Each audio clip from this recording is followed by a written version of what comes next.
ಅಂದ್ಕೊಂಡು ಅವ್ರು ಸೀಟ್ ಉಳಿಸ್ಕೊಳ್ಳಕ್ಕೆ ನಾಟಕ ಮಾಡ್ತಿದ್ದಾರೆ. ಮತ್ತೆ ಅಧಿಕಾರಿಗಳು ಕೂಡ ಕೋಟಿಗೆಲ್ಲ ದುಡ್ಡಿಸ್ಕೊಂಡು ಅಧಿಕಾರಿಗಳನ್ನ ತಂದು ಅಲ್ಲಿ ಕೋಚಿಂಗ್ ಮಾಡಿದ್ದಾರೆ. ಇಲ್ಲಿ ಸುಲಿಗೆ ಮಾಡ್ತಾರೆ, ಸಮಾಜದಲ್ಲಿರೋ ಜನ ಬಡವನ್ನ ಸುಲಿಗೆ ಮಾಡ್ತಾವ್ರೆ. ಅದಕ್ಕೆ ಇವ್ರು ಏನೇ ಮಾಡಿ ನಾವಂತೂ ಸನ್ನೆ ಗುಡಿ ಅಂದ್ಕೊಂಡು ಸದ್ಯಕ್ಕೆ ಒಂದು 10 ದಿವಸ ಗುಡು ಕೊಡ್ತಾ ಇದ್ವಿ. 10 ದಿವಸದಲ್ಲಿ ಗುಡುಗಲ್ಲಿ ಇವ್ರು ಬಗೆಹರಿಸ್ತಿಲ್ಲ ಅಂದ್ರೆ ನಾವು ಸ್ಟಾರ್ಟ್ ಮಾಡ್ತೀನಿ. ಎಲೆಕ್ಷನ್ ಕೂಡ ಬಂದಿದೆ, ಇವ್ರು ಮಾನ ಹಾಕಿ ಮನೆ ಕೆಲ್ಸಕ್ಕಂದು ಕೆಲಸ ಮಾಡಿಲ್ಲ. ಕೊನೆ ಬಾರಿ ಇದೇ ಕೆಲಸ ಮಾಡ್ತಾವ್. ಎಲ್ಲಾ ಭೂಮಿ ಬೀದಿಗಿಳಿದು ಇದೇ ಬಿಜೆಪಿ ಸರ್ಕಾರ ಕಳ್ಳಾಟ ಮಾಡ್ತು.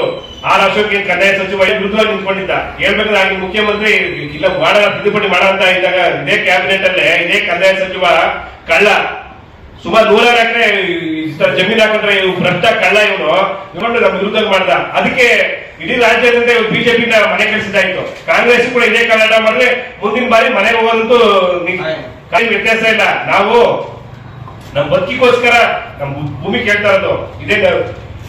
ಯಾರೊಬ್ಬರ ಆಸೆ ಕೇಳ್ತಲ್ಲ. ಈ ಸಮಸ್ಯೆ ಮಾಡಿದ್ರೆ ಸರ್ಕಾರ ಮತ್ತೆ ನ್ಯಾಯಾಲಯಗಳು ನ್ಯಾಯಾಲಯ ಸರ್ಕಾರಿ ವಕೀಲರು ವಾದ ಮಾಡ್ತಾ ಇಲ್ಲ. ಅದ್ರಿಂದ ಮಿತಿ ಮೀರಿದೆ. ಅದರಿಂದ ಇಷ್ಟೆಲ್ಲ ವ್ಯತ್ಯಾಸ ಆಗ್ತದೆ. ಅಟ್ಲೀಸ್ಟ್ ಹಿಂದಿನ ದಿನಗಳು ಏನಿತ್ತು ಶಾಸಕಾಂಗ ಕಾರ್ಯಾಂಗದಲ್ಲಿ ಏನಾದ್ರು ಸಮಸ್ಯೆ ಆದ್ರೆ ನಮ್ ನಿಜವಾಗ್ಲೂ ನ್ಯಾಯ ಸಿಕ್ತಿತ್ತು ನ್ಯಾಯಾಂಗದಲ್ಲಿ. ಈಗ ಹೋಗ್ಬಿಟ್ಟಿದೆ ಸುಮಾರು 15-20 ವರ್ಷದಿಂದ ಯಾರು ಬಡವ್ರು ನ್ಯಾಯ ಸಿಗ್ತಾ ಇಲ್ಲ. ಕೇವಲ SC/ST ಗಳಿಗಲ್ಲ, ಎಲ್ಲಾ ಜಾತಿಯ ಬಡವರಿಗೆ ಯಾರಿಗೂ ನ್ಯಾಯ ಸಿಗ್ತಾ ಇಲ್ಲ. ಸುಪ್ರೀಂ ಕೋರ್ಟ್ ಅಲ್ಲಿ ಯಾರೋ ಒಬ್ರು ನ್ಯಾಯಾಂಗದಲ್ಲೇ ಭ್ರಷ್ಟಾಚಾರ ಇದೆ ಅಂತ ಅಪೀಲ್ ಮಾಡಿದ್ದಾರೆ. ಮತ್ತೆ ಯಾವ ಮಟ್ಟಕ್ಕೆ ಬಂದಿದೆ. ಮತ್ತೆ ಅದೇ ಸುಪ್ರೀಂ ಕೋರ್ಟ್ ಅಲ್ಲಿ ಮೊನ್ನೆ ಅನೌನ್ಸ್ ಮಾಡಿದ್ದಾರೆ 8,000 ಕೇಸ್ ಏನು ಕಂಪ್ಲೇಂಟ್ಸ್ ಕೂಡ ಪೆಂಡಿಂಗ್ ಇದಾವಂತೆ. ಕಂಪ್ಲೇಂಟ್ ಕೊಟ್ಟದ್ದು 8,000 ಕೇಸ್ ಬರೇ ಜಡ್ಜ್ಗಳ ಮೇಲೆ ಕಂಪ್ಲೇಂಟ್ ಕೊಟ್ಟದ್ದು. ಇನ್ನು ನ್ಯಾಯಾಂಗ ವ್ಯವಸ್ಥೆ ಯಾವ ಮಟ್ಟಕ್ಕಿದೆ ಅಂತ ನಿಮ್ಗೆ ಅರ್ಥ ಆಗಬೇಕು. ಇಷ್ಟೆಲ್ಲ ಸಮಸ್ಯೆ ಇಲ್ಲ ಅಂದ್ರೆ ನ್ಯಾಯಾಂಗ ವಿರುದ್ಧ ಹೋರಾಟ ಮಾಡ್ತೀವಿ, ಮತ್ತೆ ಸರ್ಕಾರ ವಿರುದ್ಧ ಹೋರಾಟ ಮಾಡಿ. ಸದ್ಯಕ್ಕೆ 10 ದಿವಸ ಗುಡು ಕೊಟ್ಟಿದೀವಿ. 10 ದಿವಸ ಗುಡುವಲ್ಲಿ ಏನು ಬದಲಾವಣೆ ಮಾಡಿಲ್ಲ, ನಮ್ ಕನ್ಸೆಂಟ್ ಮೀಟಿಂಗ್ ಮಾಡಿಲ್ಲ ಅಂದ್ರೆ ನಾವಂತೂ ನ್ಯಾಯಾಂಗ ವಿರುದ್ಧ ಹೋರಾಟ ಮಾಡ್ತೀವಿ, ಮತ್ತೆ ಸರ್ಕಾರ ವಿರುದ್ಧ ಮಾಡ್ತೀವಿ. ಕೇವಲ ನಾವೆಲ್ಲ ಕುಟುಂಬ ಸಮೇತ ನಮ್ಮ ಮಕ್ಕಳು ಸಮೇತ ಬಂದು ಬಿದ್ದಿಲ್ ಕುತ್ಕೊಂತೀವಿ, ಮಾನಹಾನಿ ಆಗ್ತೀವಿ. ಬಿಜೆಪಿ ಸರ್ಕಾರ ಯಾವುದೇ ಜಾರಿ ಬಂದಿಲ್ಲ. ಕೇವಲ ಬಜೆಟ್ ಸೆಷನ್ ಅಲ್ಲೇ ಮಾಡ್ತೀವಿ ಅಂತ ನಾಟಕ ಮಾಡಿದ್ರು. ಗೊತ್ತಿತ್ತು ಅವ್ರಿಗೆ, ಮನೆಗೆ ಹೋಗ್ತೀವಿ ಅಂತ ಗೊತ್ತಿತ್ತು, ನಾಟಕ ಮಾಡಿ ನೆನಪು. ಯಾಕಂದ್ರೆ ಅದಕ್ಕಿಂತ ಮುಂಚೆ 1.5 ವರ್ಷ ತುಂಬಾ ಕಾಲಾವಕಾಶ ಇತ್ತು. ಅವ್ರಿಗೆಲ್ಲಾ ಕಾರ್ಯಕ್ರಮದಲ್ಲಿ ಗೆಲುವು ಹಾಕಿದೀವಿ. ಮತ್ತೆ ಆರ್ ಅಶೋಕ್ ಬಾಕಿ ತಟ್ಟೆ ಅವ್ರಿಗೆ ಈ ಭಾಷೆನೇ ಬಳಸ್ಬೇಕು ನಮ್ಗೆ. ಅವ್ರಿಗೆ ಇನ್ಯಾವ ಭಾಷೆ ಬಳಸೋದ್ ನಂಗೆ ಆಗೋದಿಲ್ಲ. ಯಾಕೆಂದ್ರೆ ಮಿತಿ ಮೀರೋಗಿದೆ.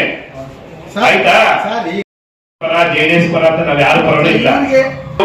ಮಾತುಕತೆ ಕೇಳ್ತೀವಿ, ಬದಲಾವಣೆ ಮಾಡಿ ಅಂದ್ರೆ ಪೀಡಾಪಕ್ಕ ಹೋರಾಟ ಮಾಡ್ತೀವಿ. ಮತ್ತೆ ಎಲ್ಲಾ ಜಿಲ್ಲೆಯಾದ್ಯಂತ ಏನು ಉಸ್ತುವಾರಿ ಸಚಿವರಿದ್ರೆ ಮತ್ತೆ ಏನ್ ಶಾಸಕರಿದ್ದಾರೆ ಇವರೆಲ್ಲರನ್ನೂ ಗೆಲುವು ಮಾಡ್ತೀವಿ. ಮತ್ತೆ ಮುಂದಿನ ಏನು ನೆಕ್ಸ್ಟ್ ಎಲೆಕ್ಷನ್ ಏನ್ ಬರ್ತವೆ ಪ್ರತಿಯೊಂದು ಕೂಡ ನಾವು ಎಲ್ಲಾ ಸಮುದಾಯ SC/ST ಸಮುದಾಯ ನಾವು ಬಹಿಷ್ಕಾರ ಮಾಡ್ತೀವಿ. ಎಲ್ಲಾ ನಮ್ಮ ಕಾನೂನುಗಳನ್ನೇ ನಾವು ಮತದಾನ ಬಹಿಷ್ಕಾರ ಮಾಡ್ತೀವಿ. ಸುಮ್ಮನೆ 10 ರೂಪಾಯಿ ಅದೇನೋ 10 ರೂಪಾಯಿ ಕೆಲಸ ಮಾಡಂತ 1 ರೂಪಾಯಿ ಮಾಡ್ಬಿಟ್ಟು ಒಂದು ಕೆಲಸ ಮಾಡ್ಬಿಟ್ಟು ಕಣ್ಣು ಹರಿಸಿ ನಾಟಕ ಮಾಡ್ತಾರೆ. ಈಗ ತಿದ್ದುಪಡಿ ಮಾಡ್ತೀವಿ ಅಂದ್ರು, ನಾವು ಸ್ವಾಗತ ಮಾಡಿದ್ವು. ಆ ತಿದ್ದುಪಡಿ ಸೆಕ್ಷನ್ D ಸೇರಿಸಿದ್ರು. ಅದು ಏನಾಯ್ತು, ಯಾವುದು ನಿಖಂಡಿ ರಾಮಲಕ್ಷ್ಮಿ ಜಡ್ಜ್ಮೆಂಟ್ ಅನ್ವಯ ಆಗಿರೋ ಯಾವ ಜಡ್ಜ್ಮೆಂಟ್ ವಜಾ ಆಗಿತ್ತು ಆ ಜಡ್ಜ್ಮೆಂಟ್ ಇಂದ ಯಾವ್ಯಾವ ವಜಾ ಆಗಿದೆ ಅಂದ್ಕೊಂಡು ಅದು ಅಪ್ಲೈ ಆಗ ಅಂತ ಹೇಳ್ಬಿಟ್ಟು ಅಂದ್ರೆ 2023 ಜುಲೈ 21ನೇ ತಾರೀಕು ಬಂತು. ಅಲ್ಲಿಂದ ಮಾತ್ರ ಮುಂದಕ್ಕೆ ಸ್ಟಾರ್ಟ್ ಆಗುತ್ತೆ. ಆಗ ಸ್ಟಾರ್ಟ್ ವಜಾ ಆದ ಮೇಲೆ ಯಾವ್ಯಾವ ವಜಾ ಆಗಿದೆ ನ್ಯಾಯ ಕೊಡಿ ಅಂತ ಇವರು ಕುತಂತ್ರ ಮಾಡಿ ನಮ್ಮ ಹತ್ರ ಮೀಟಿಂಗ್ ಅಲ್ಲಿ CM ಮೀಟಿಂಗ್ ಕರೆದ್ರೆ ಏನಂದ್ರು, ಇಲ್ಲ ನಿಮ್ಗೆ ಒಂದೇ ಸಿಂಗಲ್ ಲಿಮಿಟೇಷನ್ ತೆಗಿಬೇಕಂತ. ಆಯ್ತು ಲಿಮಿಟೇಷನ್ ತೆಗಿತೀವಿ ಅಂದ್ರು. ಆದ್ರೆ DCS ನಮ್ಗೆ ಗೊತ್ತಿಲ್ಲ.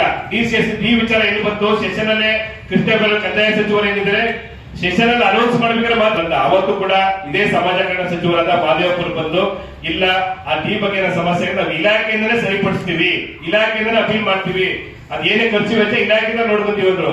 ಅದು ಕೇವಲ ನಿಖಂಡಿ ರಾಮಲಕ್ಷ್ಮಿ ಜಡ್ಜ್ಮೆಂಟ್ ಮಾತ್ರ ಸುಪ್ರೀಂ ಕೋರ್ಟ್ ಅಲ್ಲಿ ಅಪೀಲ್ ಮಾಡಲ್ಲ. ಅದಕ್ಕೆ 1.5 ವರ್ಷ ಅಂದಿದ್ದೀವಿ. ಈಗ ಮಾದೇವಪುರ ಸುಪ್ರೀಂ ಕೋರ್ಟ್ ಅಲ್ಲಿ ಅಪೀಲ್ ಮಾಡಿದ್ದಾರೆ. ಅಷ್ಟು ಬಿಟ್ಟಿಗೆ ಮಾಡ ಇದು ಮಾಡ ಅಂತ ನಾಟಕ ಮಾಡಿ ಇದೇ ಕ್ರಮ ಕೊಡೋದಿಲ್ಲ. ಈ ವಿಚಾರದಲ್ಲೇ ಬರೇ ಬ್ಯಾಲೆನ್ಸ್ ಮಾಡ್ತಾರೆ. ಓದಾಗೆಲ್ಲ ಇಲ್ಲ ಅದು ಮಾಡಲ್ಲ ಇದು ಮಾಡಲ್ಲ ಮಾಡಲ್ಲ ಹಂಗ್ ಮಾಡ್ತೀವಿ. ಎಷ್ಟು ದಿವಸ ನಿಮ್ಗೆ ಕಣ್ಣು ಆಗಲೇ ನಿಮ್ಮ ನೀವು ಬಂದು 3 ವರ್ಷ ಆಗೋಯ್ತು. ಇನ್ನೊಂದು 2 ವರ್ಷ ಮನೆ ಹೋಗಿ ಸೇರ್ಕೊಂತೀರಾ. ಇನ್ಯಾವ ಸಮಾಜದ ಕೆಲಸ ಮಾಡ್ತೀರಾ? ಅದ್ರಲ್ಲಿ 108 ಭ್ರಷ್ಟಾಚಾರಗಳು, 108 ಸಮಸ್ಯೆಗಳು.